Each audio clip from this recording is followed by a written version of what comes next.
So I get this question a lot. What happens if the stock goes over your strike price? Do you lose your stock? Do you lose money? You're going to be losing money when it goes over your strike price. Well, this is a common question that people ask, especially when it comes to covered calls. And covered calls are an interesting thing, right?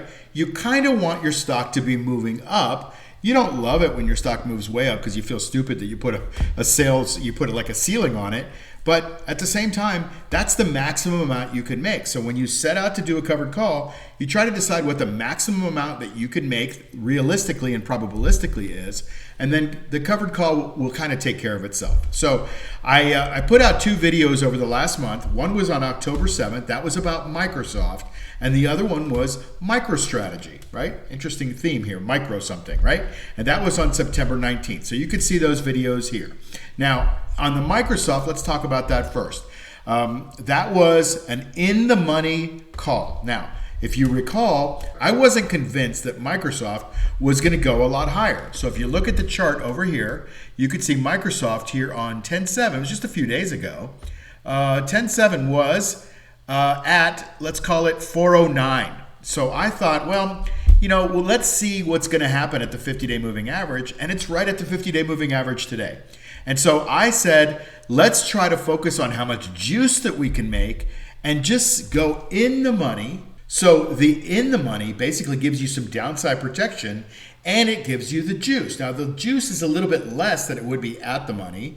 Well, your juice is always going to be the most at the money, right? Your juice is going to be a little bit less because it's got a higher probability. It's got a higher probability of expiring in the money.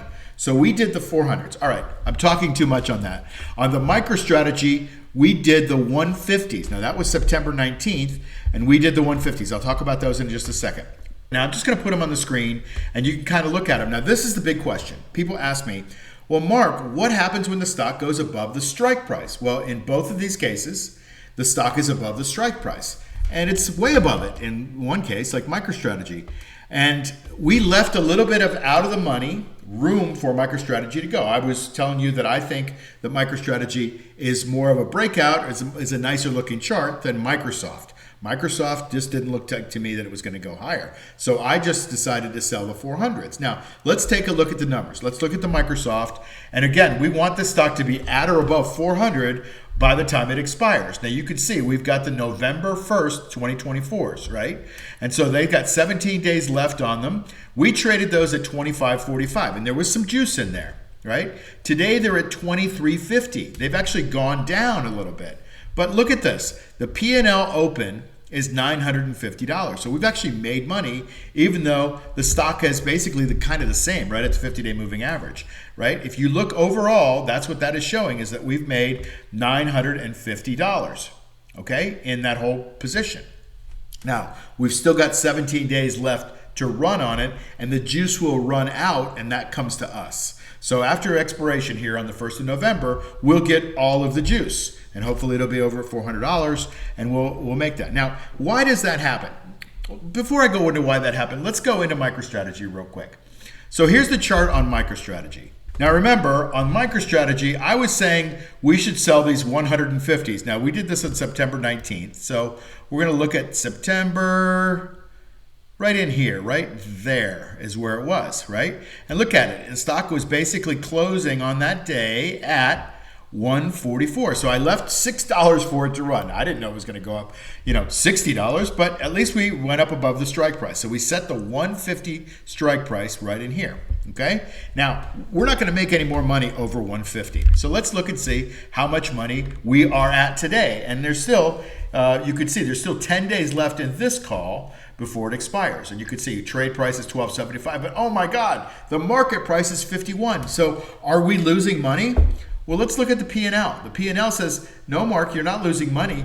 You've gotten the maximum amount of upside, and remember, the upside moves with the short side.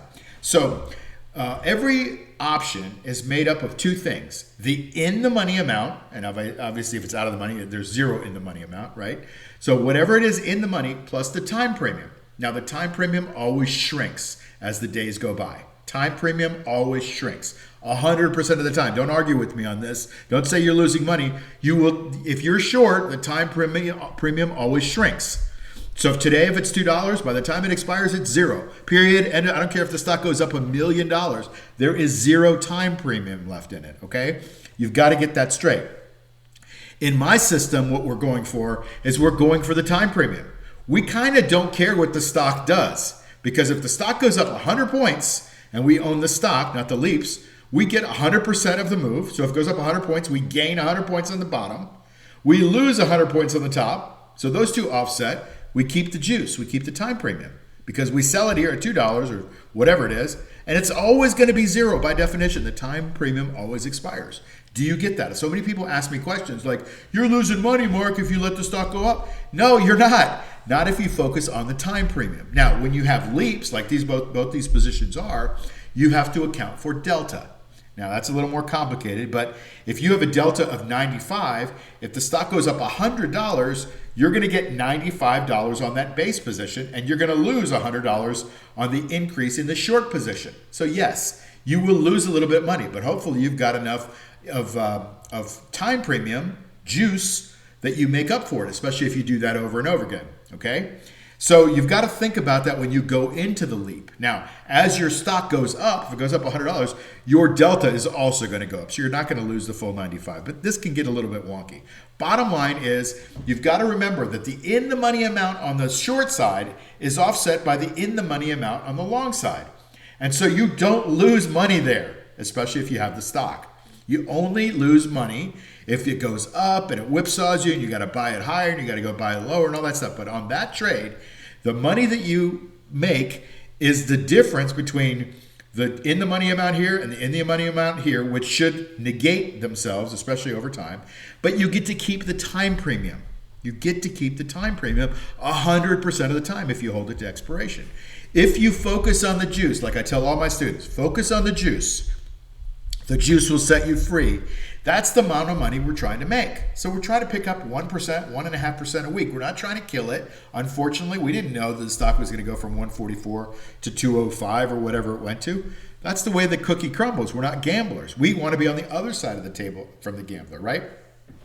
So I hope that makes sense. You see both of these positions, one of them especially very in the money, the other one slightly in the money, but they're both at a profit. So you can't look at me and go, well, Mark, you're in a losing position because you have to buy back the short position. Yeah, you buy back the in the money amount on the short position, but you've made up for that by the increase in the money amount on the long position.